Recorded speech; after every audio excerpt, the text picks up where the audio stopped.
আল্লাহ ধরলে আল্লাহ ধরে ধরে ধরে না, ধরলে ছাড়ে না।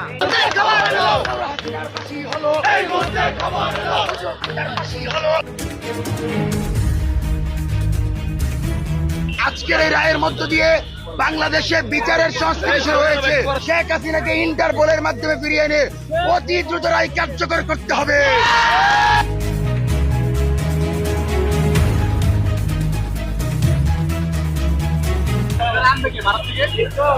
আমি যাম কেটে আমি ক্রিস খেলে যাবো ভারতে যাওয়ান না আনুন না হেরাই আনবে জনগণের স্বার্থে, দেশের স্বার্থে, মানুষের স্বার্থে, উনির যারা শহীদ তাদের স্বার্থে হাসিনারা আনার দরকার। তাইলে যারা শহীদ হয়েছে, যারা মা বোন হারাইছে, যারা হারিয়েছে তারা শান্তি পাবে না। আমি বলে দেই, মানুষের আশা পূর্ণ করেন। মানুষ কি চায়? তাই হয়েছে ভালো কথা, আনবেন আইনা জনগণের সামনে যারা শহীদ হয়েছে তাদেরকে দেখাইবেন। মানুষের কোনো আশ্বাস মিটে খালি রাইসিন নেই, মানুষ আশ্বাস মিটতো না, রায় হইলে আশ্বাস মিটতো না। ফাঁসি দেখতে হবে জনগণের।